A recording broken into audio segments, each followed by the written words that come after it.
Welcome to The Explainer. We've been poring over a whole host of official Spanish property law rulings from this past July.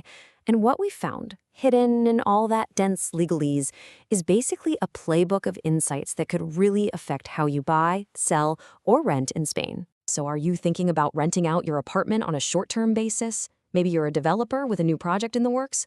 Well, these rulings, they're not just some dusty old technicalities for lawyers. No way. They have real-world consequences for owners, for renters, for pretty much anyone looking to build or buy in Spain. Let's get into it. All right, so here's how we're going to break it all down. First, we'll decode the big picture. Then we'll jump right into the new rules of renting, tackle the tricky business of building on someone else's land, then get into how you actually prove what you own, and finally, we'll wrap it all up with the key takeaways for you. So, to put this all together, we dove deep into the official state bulletin from this July. We sifted through dozens and dozens of individual cases, and we started grouping them to see the patterns, the key trends and the hot-button issues that are really shaping the property scene in Spain right now. Okay, first up, let's talk about a major flashpoint that just kept coming up in these rulings: short-term tourist rentals. The absolute boom in platforms like Airbnb is clashing head-on with old community rules. And as you're about to see, the official property registrars, they're drawing some very clear lines in the sand.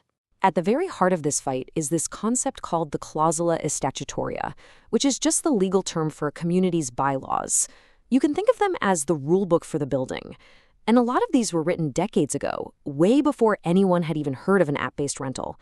And today, these old rules, they've become the main battleground. And this just nails the core conflict, doesn't it? On one hand, you've got property owners trying to make the most of their investment with these flexible short-term rentals. But on the other hand, you have these old-fashioned, sometimes kind of vague, bylaws that registrars are now taking very, very literally.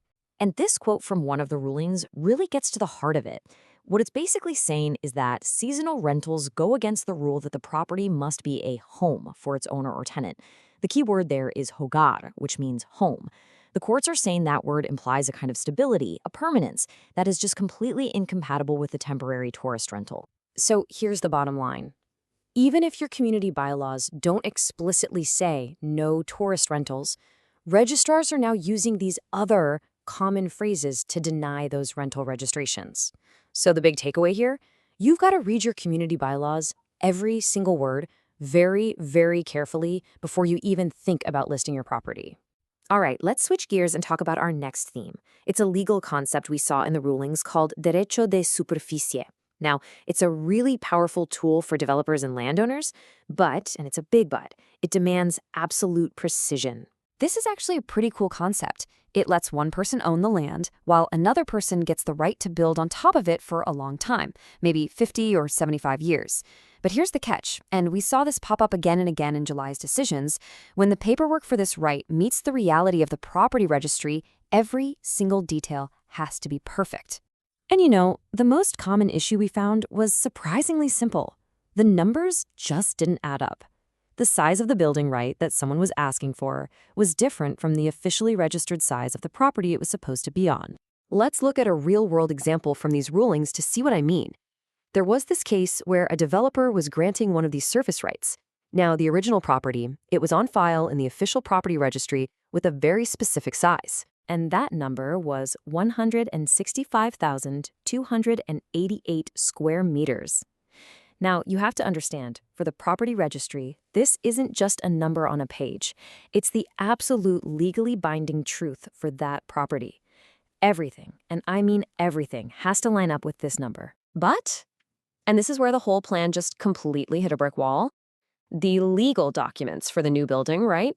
They listed a different and significantly larger number. Yeah, this was the number in the new paperwork. The registrar rejected it immediately. And the logic, when you think about it, is simple. You can't grant someone the right to build on an area that's bigger than the land you actually own. It's a huge red flag that the new building might spill over onto a neighbor's property, and it's the registry's #1 job to prevent that kind of chaos. And this leads us perfectly into our next big theme, which is really the foundation for so many of these cases, the fundamental principles of proving what you actually own, from its exact boundaries all the way back to its unbroken history of ownership. So there's this incredibly important principle in Spanish property law called the Principio de Tracto Sucesivo. Think of it like a chain of ownership.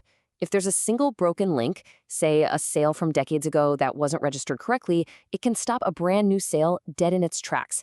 And what we saw over and over in July's decisions was this principle being enforced. No exceptions. This timeline shows a classic example of how this goes wrong. So imagine owner A sells to owner B, it gets registered, everything's fine. But then B sells to C using just a private document, which then gets lost. Now fast forward to today.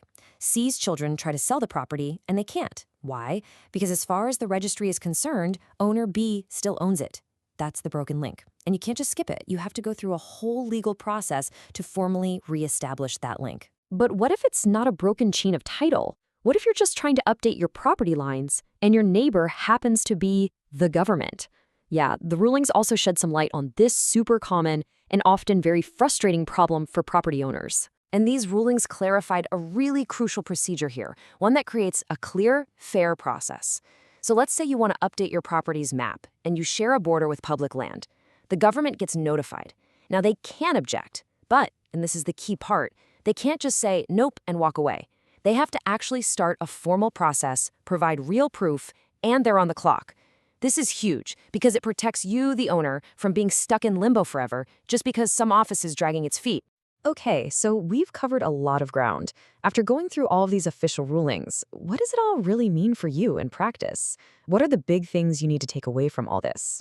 So why does all this matter? Well, the big picture here is that the Spanish property registry is demanding more clarity, more precision, and more documentary proof than ever before. It doesn't matter if you're renting out a flat, developing a new building, or just confirming your property lines, the message from these rulings is crystal clear. Get your paperwork perfect. You know, when you step back, what these rulings really show is a system that's trying to catch up with the modern world. It's grappling with all these new challenges, from the gig economy's impact on housing to the new demands of digital mapping. And it leaves us with one final big question to think about. Is this foundational, centuries-old system really adapting fast enough for the world we live in today? Thanks for joining us for this explainer.